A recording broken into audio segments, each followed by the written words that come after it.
Jayashree Liberty Hospitals, on the occasion of 11th anniversary, free OP consultation and 20% discount in OP. Contact. నమస్తే, నేను Keshav. Welcome to Suman TV. Andhra Pradesh ముఖ్యమంత్రి Chandrababu Naidu, megastar Chiranjeevi ఒకే వేదికపై మెరిశారు. ఈ మధ్య కాలంలో చిరంజీవి గారు రాజకీయ వేడుకలకి, రాజకీయ అంశాలకి దూరంగా ఉంటున్నప్పటికీ కూడా అడపాదడప ఇలా సెలబ్రిటీస్తో, పొలిటీషియన్స్తో వేదిక పంచుకోవడం ఆసక్తికరంగా మారింది. వీరిద్దరి కలయిక సందర్భంగా అనేక అంశాలు చర్చకు వచ్చాయి. కానీ వీటితో పాటు రాజకీయాలకు సంబంధించిన స్పెక్యులేషన్స్ కూడా పెరిగిపోతున్నాయి. అసలు ఏంటవి విశ్లేషించే ప్రయత్నం చేద్దాం. మనతో పాటు అనలిస్ట్ చంద్ర శ్రీనివాస్ గారు. నమస్కారం. నమస్కారం అండి. విజయవాడలో ఒక వేడుక, ఓ పుస్తక రిలీజ్ కార్యక్రమం, మామూలు పుస్తకం కూడా కాదు అది, మైండ్ సెట్ షిఫ్ట్ పేరు పెట్టారు. మంత్రి నారాయణ గారు విద్యా సంస్థలకి సంబంధించి ఆయన కుమార్తె శరణి రాసినటువంటి పుస్తకం. సో ఇద్దరు పెద్ద మనుషులు అక్కడ ఒకే వేదిక పైకి వచ్చారు. వాళ్ళ జీవిత క్రమంలో జరిగినటువంటి ప్రస్థానాన్ని వివరించారు. ఇది ఎలా చూడాలి? ఈ మధ్య కాలంలో చిరంజీవి గారు అటెండ్ అవుతున్నటువంటి మీటింగ్లు చాలా సెలెక్టెడ్గా ఆయన వస్తున్నటువంటి మీటింగ్లు, అటు పొలిటికల్ కలర్ ఉంటున్నాయి కొంచెం, ఇటువైపు ఏమో సెలబ్రిటీ కలర్ ఉంటున్నాయి. ఏంటి ఇది? ఏదన్నా కొంచెం చేంజ్ అవుతున్నట్టుగా అనిపిస్తుంది. అంటే ఆయన మీరు చెప్పినట్టు చిరంజీవి గారు సినిమాలో డైలాగ్ కూడా, నేను రాజకీయాలు నేను వద్దనుకున్నా ఈ నన్ను వదిలిపెట్టేలా అంటే నిజంగా. ఎందుకంటే ఒక కేంద్ర మంత్రిగా సినిమా రంగం నుంచి వెళ్ళాడు.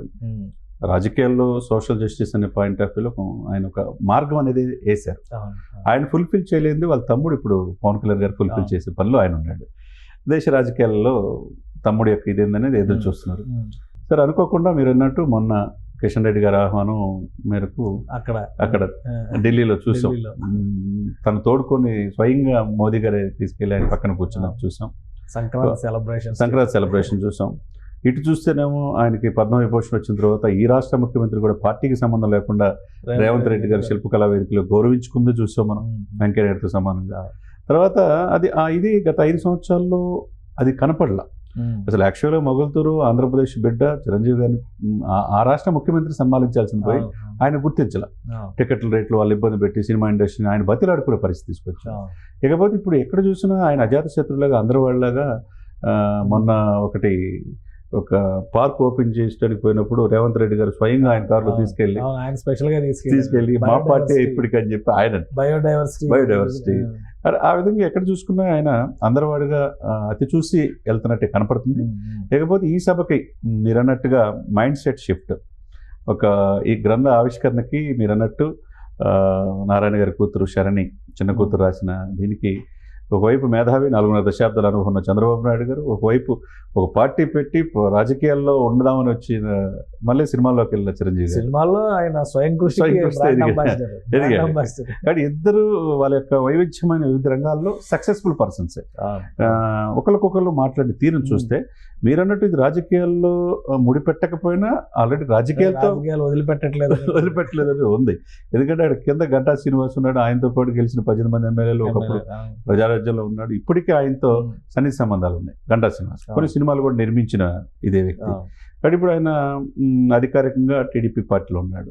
ఆ సన్నిహిత సంబంధాలు కావచ్చు, నారాయణ గారితో ఇది కావచ్చు, ఒకవైపు చంద్రబాబు నాయుడు గారి కావచ్చు, ఆ ఫంక్షన్కి ఈ సిచ్యువేషన్లో కూడా వచ్చాడంటే గ్రేటే. ఎందుకంటే ఒకవైపు దేశవ్యాప్తంగా ఉగ్రవాద ఇది జరిగినప్పుడు కూడా వచ్చి, ఎందుకంటే మాట ప్రకారం ప్రోగ్రామ్ అంతా డిసప్పాయింట్ కాకూడదు. మనం చూస్తే కనుక ఆ సభలో చిరంజీవి గారే సంతాపం తెలియజేద్దాం ఒక నిమిషం అని చెప్పేసి ఆయన గుర్తు చేశారు అటువంటి ఉగ్రవాదులు ఏర్పరాయాలని చెప్పేసి. సరే, ఇకపోతే ఒకరికొకరు ప్రశంసించుకునే తీరు చూస్తే కనుక ఒకవైపు వాళ్ళిద్దరి గురించి ఆమె శరణి బుక్ రైటర్ ఆమె చెప్పిన తీరు ఒక అద్భుతమైన అవకాశమే. అంటే మాట్లాడటానికి భయపడే స్టేజ్ ఫీర్ ఉన్న ఆమె ఆ తర్వాత ఈరోజు బుక్ రాసి పరిస్థితి వాళ్ళతో ఇంటరాక్ట్ చేసి యాంకరింగ్ పాత్ర పోషించడం అంటే మామూలు విషయం కాదు. అందులో ఇద్దరు ఏమాయమిలే. ఆ సిచ్యువేషన్లో చంద్రబాబు నాయుడు గారి గొప్పతనం గురించి, is the role model, is the pioneer of political ఈ సిస్టంలో అటువంటి వ్యక్తి. అలిపిరి కాడి నుంచి ఆయన ప్రమాదాన్ని ఎదుర్కొన్న తీరు ఒక రాజకీయ నాయకుడిగా స్ఫూర్తి పొందింది, నేటి యువతరానికి మార్గదర్శకమని. ఎందుకంటే హైదరాబాద్ ఈరోజు అభివృద్ధి చెందిందంటే ఆయనే కారణం. ఈరోజు ఆంధ్రప్రదేశ్లో కూడా ఆయన మార్గంలో వెళ్తాం ఒక రోల్ మోడల్ అని యువతకి ఒక మంచి మెసేజ్ ఇచ్చారు. అంటే చంద్రబాబు నాయుడు గారి పనితీరు పట్ల. అదే సమయంలో చిరంజీవి గారి పట్ల, చిరంజీవి గారి యొక్క ఇది పట్ల చంద్రబాబు నాయుడు గారు కూడా ప్రశంసించిన తీరు ఏదైతే ఉందో, ఇక్కడ డిప్యూటీ సీఎం గారి ప్రస్తావన ఎక్కడ రాలా. ఎందుకంటే ఆయన నెక్స్ట్ లెవెల్ ఆయన పని ఆయన చూసుకుంటూ ఉంటాడు. ఇక ఆయనకున్న మార్గం చిరంజీవి గారిది ఏందనేది చంద్రబాబు నాయుడు గారు తెలుసు, చంద్రబాబు నాయుడు చిరంజీవి గారు తెలుసు. ఇద్దరు ఒకరికొకరు ప్రశంసించుకుంటూ మొత్తానికి పర్సనల్ గా కూడా బాగా అటాచ్ అయినట్టుగా personal attach. మాట్లాడుకునేటువంటి విధానం, సబ్జెక్ట్, వాళ్ళు ఒకరినొకరు ఆయన ఎలా ఎదిగారు, ఈయన ఎలా ఎదిగారు, ఒక సామాన్య కుటుంబం నుంచి ఎలా వచ్చాము అనేది అంతే కదా. పర్సనల్ గా చాలా బాండింగ్ క్రియేట్ అవుతున్నట్టుగా కనిపిస్తుంది. అది అక్కడ ఉన్న వాళ్ళు కూడా ర్యాంకర్స్, నారాయణ విద్యా సంస్థలు అనేది అనేక మంది కొన్ని లక్షల మంది పిల్లలు తయారు చేశారు. వాళ్ళకు కూడా మోటివేషన్ కోసం కూడా చాలామంది సైక్రటిస్ట్ని కూడా వీళ్ళు డిప్లాయ్ చేసుకొని వాళ్ళకి మంచి శాలరీస్ ఇచ్చి, అంటే పిల్లలు చాలామంది చదువు ర్యాంకర్ లేకపోతే కాకుండా సూసైడ్ చేసుకోవడం చాలా జరుగుతున్నాయి ఈ మధ్య. వాళ్ళు కూడా ఆ విధంగా ఎడ్యుకేషన్ ఇన్స్టిట్యూషన్ డబ్బు సంపాదన పరమదే కాకుండా వాళ్ళని ట్రైనప్ చేసి మోటివేట్ చేసే విధంగా సైక్రటిస్ట్ని పెట్టుకోవడం కూడా ఒక మంచి మూవ్గా పరిగణించాలి. వాళ్ళ పాప సింధు కూడా చెప్పటం, ఈవి కావచ్చు, ఓవరాల్గా ఏంటంటే సభకు వచ్చిన వాళ్ళందరూ కూడా దేశ స్థాయిలో ర్యాంక్స్ వచ్చిన వాళ్ళే, జేఈ మెయిన్స్ కావచ్చు. వాళ్ళు ఆ పిల్లలకి మీరు రోల్ మోడల్గా మీరు ఏ విధంగా ఉండాలి అని చెప్పేసి చిరంజీవి గారు ఆ యువతను ఉద్దేశించి మాట్లాడిన తీరు కావచ్చు విశేషంగా ఆకట్టుకుంది. సో ఇదొక ఇన్స్పైరింగ్ ఆస్పెక్ట్ అయితే, చిరంజీవి గారి జర్నీలో మళ్ళీ ఏదైనా చేంజ్ వస్తుందా అనే సంకేతాలు కూడా ఉన్నాయి. వరుసగా మీరు అన్నట్టుగా పార్టీలకు అతీతంగా ఆయన అందరినీ కలుసుకుని వెళ్ళడం. సో ఇదేమన్నా మళ్ళీ పొలిటికల్ జర్నీ వైపు టర్న్ అయ్యేటువంటి అంశంగా చూడొచ్చు. మళ్ళీ అక్కడే అదే, ఎందుకంటే మధ్యలో బ్రిటన్ ప్రభుత్వం ఫస్ట్ టైం ఒక భారతీయ సినిమా నటుడిని లైఫ్ టైం అచీవ్మెంట్ అవార్డు ఇవ్వటం, అది ఒక్కసారిగా చాలా మంచి ఇంపాక్ట్ ఉంది. ఎందుకంటే ఎన్ని పరిణామాలు చూస్తూ ఉంటే ఈ దేశంలో ప్రముఖమైన పాత్ర పోషించబోతున్నాడు, మంచి స్థానంలో అన్ని ఆల్ పార్టీస్ని ఈ వ్యక్తి కావాలి అందరి వాళ్ళలాగా కనపడుతుంది. ఎందుకంటే ఎప్పుడు లేని విధంగా ఒక సిస్టమేటిక్ వెళ్తున్నాడు. ఆయన చేసే ప్రతి పని కూడా, ఒకవైపు సినిమా విశ్వంబర తీసి రిలీజ్కి రెడీగా ఉంది, రెండో వైపు ఆయన ఇంకొక సినిమా సంక్రాంతి రెడీ చేసుకుంటున్నాడు. తన కుమారుడు నెక్స్ట్ ఈయన వారసత్వంగా నెక్స్ట్ లెవెల్లో ఆయన వెళ్తున్నాడు, రామ్ చరణ్. కాబట్టి ఇక ఆయన చూడండి ఏం లేదు సినిమా రంగంలో, ఆయన చూడాల్సింది అన్ని చూసాడు. ఆయన రికార్డులు సాధించాల్సింది 8 ఫిల్మ్ఫేర్ అవార్డులు. ఇంకా ఆయన డాన్స్లో మనం చూసాం, మన స్టెప్పుల్లో కూడా గిన్నిస్ రికార్డు వచ్చింది. కాబట్టి ఆయన చూడాల్సిన లైఫ్లో ఇంకా అత్యున్నతమైన పోస్ట్ ఏంటంటే ఈ దేశానికి మంచి పొజిషన్లో ఉండటమా అనేది మిగిలింది. కాబట్టి ఈ సిచ్యువేషన్ చూస్తే ఏరుకున్న అంటే ఎక్కడికి వెళ్ళినా ఓ సిస్టమేటిక్గా ప్రోగ్రాంలో పార్టీలకు అతీతంగా బ్రిటిష్ మన దేశాన్ని మన భుజాల మీద స్వరి చేసిన బ్రిటిష్ పార్లమెంట్లో ఆయన గౌరవించిన తీరు ఒక నటుడిగా అది అందరూ అప్రిషియేట్ చేస్తున్నారు. ఆ తర్వాత ఇటు రేవంత్ రెడ్డి గారి ప్రోగ్రామ్కి వెళ్తాం కావచ్చు, ఇటు నిన్న లేని ప్రోగ్రామ్ కావచ్చు, ఢిల్లీలో మోదీ గారు వెళ్ళిన ప్రోగ్రామ్ కావచ్చు, వద్దనుకుంటేనే దగ్గర అయిపోతున్నట్టు, వద్దనుకున్నా అన్ని కూడా తనకి దగ్గరికి వస్తున్నట్టుగా అనిపిస్తుంది. ఎన్ని పరిణామాలు చూస్తే కనుక ఒక మంచి పాత్ర భవిష్యత్తులో చిరంజీవి గారు ఏపీలో ఏమన్నా ముఖ్యమైనటువంటి రోల్ తీసుకునే అవకాశం ఏపీలో ప్రభుత్వం ఇక్కడ ఏపీలో ఇక రోల్ అంటే ఇక్కడ ఆ రోల్ అంతా కూడా పవన్ కళ్యాణ్ గారు పోషిస్తున్నాడు. అక్కడ ఇంకా ఇండస్ట్రీకి సంబంధించి అక్కడ కూడా చాలా చర్చ జరుగుతుంది. సినిమాలు ఇక్కడ రావాలి, ఆహ్వానం. మన కందుల దుర్గేష్ గారు కూడా ఒక స్టేట్మెంట్ ఇచ్చారు.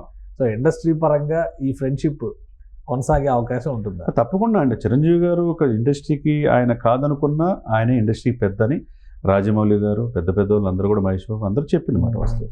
కాబట్టి ఇండస్ట్రీకి ఒక మంచి అవకాశం కల్పించండి అని చెప్పి చంద్రబాబు నాయుడు అడిగే స్వతంత్రత, అదేవిధంగా సినిమా ఫోటోగ్రఫీ కూడా జనసేన కందుల దుర్గేష్ గారి దగ్గర ఉంది, పవన్ కళ్యాణ్ గారు డిప్యూటీ సీఎం కాబట్టి వాళ్ళు అడిగితే చేసే ఇది ఉన్నది. కాబట్టి ఇప్పుడున్న స్కోప్ ప్రకారం ఇప్పుడున్న రాజ్యసభ ఖాళీ కూడా అన్నామలై తమిళనాడుకి తీసుకొచ్చి ఆంధ్రప్రదేశ్ నుంచి ఇస్తున్నారు, ఆయన్ని అక్కడ అధ్యక్షుడిగా మార్చి. కాబట్టి ఇప్పుడున్న సిచ్యువేషన్స్లో ఓవరాల్గా చూసుకుంటే చిరంజీవి గారికి ఆయన్ని, ఆయన లెగసీని, ఆయన పేరుని ప్రభుత్వంలో టూరిజం డెవలప్మెంట్ కావచ్చు, మిగతా కార్యక్రమాలకి ఒక మంచి ఇదిగా అమరావతి ఇదికి బ్రాండ్ అంబాసిడర్, ఎందుకంటే May 2 రాబోతున్నారు. గుజరాత్కి అమితాబ్ బచ్చన్ చేశాడు. కాబట్టి తప్పేం కాదు అది. ఎందుకంటే రేపు 2వ తారీఖు ప్రధానమంత్రి మోదీ గారు 5 నుంచి 10 లక్షల మందితో భారీ సభ అంటున్నారు. ఈ సిచ్యువేషన్స్లో అటువంటి సమయంలో ఈ స్టేజీ మోదీ గారితో పాటు చిరంజీవి గారిని కూడా పిలిచి ఆ స్టేజ్ పాలు పంచుకునే అవకాశం ఉంది. ఎందుకంటే అందరివాడిగా, అదే ఆంధ్రప్రదేశ్లో పుట్టినవాడుగా అమరావతి రావాలని కోరుకున్నవారుగా మనం చూసాం. బట్ ఏదైనా కానీ ఆయన ఇదిని అన్ని పార్టీలు, ఆల్ పార్టీస్ ఇన్వైట్ చేయడం అనేది సరికొత్తగా ఆసక్తికరంగా ఉంది. Right. Thank you Janasena sir. ఇది చిరంజీవి గారు వెళ్తున్నటువంటి వేడుకలు కానీ అనేక ఈవెంట్స్ కానీ ఆసక్తికరంగా మారుతున్నాయి. ఆయన వ్యవహరిస్తున్నటువంటి శైలి రాజకీయాలకు దూరంగా ఉంటున్నారు అనుకుంటూనే రాజకీయాలు మాత్రం ఆయన వదిలిపెట్టినటువంటి స్థితి ఉంటుంది. ఇక విజయవాడలో జరిగినటువంటి ఈవెంట్ తర్వాత చిరంజీవి గారు అమరావతికి బ్రాండ్ అంబాసిడర్ అయినా కానీ ఆశ్చర్యపోవాల్సినటువంటి అవసరం లేదని చంద్ర శ్రీనివాస్ గారు విశ్లేషిస్తున్నారు. ఇది special discussion. Keep watching. Suman టీవీలో మీ పర్సనల్ అండ్ బిజినెస్ ప్రమోషన్స్ కోసం కింది నెంబర్కి కాంటాక్ట్ చేయండి.